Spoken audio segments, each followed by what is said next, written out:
इस सिलसिले में नीतीश कुमार को, तेजस्वी यादव को और देश के वजीर आजम नरेंद्र मोदी को, तीनों को बिहार की जनता से माफी चाहनी चाहिए।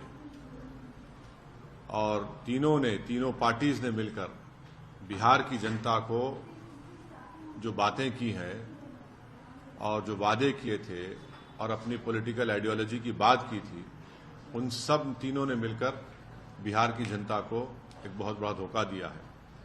और यकीनन इसमें सबसे बड़ा रोल है नीतीश कुमार का। नीतीश कुमार कल तक हमको गाली देते थे कि ओवैसी बी टीम है। अब नीतीश कुमार को शर्म नहीं आती उसी जगह पर जाकर बैठने के लिए जहां पर हम पर इल्जाम लगाते थे।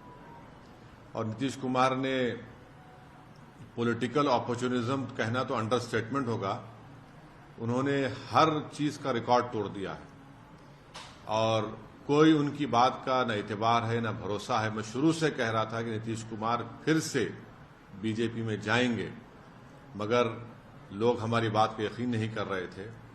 अब हम तेजस्वी यादव से पूछना चाह रहे हैं कि बताओ कैसा लग रहा है आपको? अभी आपने हमारे 4 एमएलएस को तोड़ा था, अब आपको कुछ दर्द हो रहा है सीने में? तकलीफ हो रही है आपको अपने भेजे में? अब आपको मालूम हो रहा है कि जो खेल आप हमसे खेले थे वही खेल आपसे हो गया। और तेजस्वी यादव और उनकी पार्टी धोखा दी है। 2 मर्तबा नीतीश कुमार को उन्होंने मुख्यमंत्री बनाया। बताइए अब क्या हासिल हुआ? आपने बीजेपी को आपने सत्ता दे दी। नीतीश कुमार तो सिर्फ अभी तो नाम के मुख्यमंत्री रहेंगे, हुकूमत चलेगी बिहार में आरएसएस की और नरेंद्र मोदी की। हम तो यही चीज को रोकना चाह रहे थे। एमआईएम पार्टी इसी को रोक रही थी। और जब हमारे सीमांचल की जनता ने एमआईएम के 5 विधायक को कामयाब किया तो हमने तो जब उनके स्पीकर के इलेक्शन में तायद की थी गठबंधन के। मगर तेजस्वी यादव को और उनके परिवार को ऐसा लगता है कि बिहार की जनता एक तरफ और उनके परिवार से कोई भी मुख्यमंत्री बन जाए। नीतीश कुमार को लगता है कि मैं जब तक जिंदा रहूं मुख्यमंत्री रहूं, और बीजेपी को लगता है कि भाई हर चीज हमको मिल जाए, चाहे कुछ भी हो, किस तरीके से हो जाए। देश के प्रधानमंत्री का भाषण मुझे याद आ रहा है जब नीतीश कुमार ने वो ऑब्जेक्शनेबल बातें कही थी महिलाओं के बारे में। देश के प्रधानमंत्री ने कहा था क्या गंदगी फैला रहे हैं, और देश के प्रधानमंत्री ने महिलाओं से वादा किया था कि मैं आपको इन लोगों से बचाऊंगा।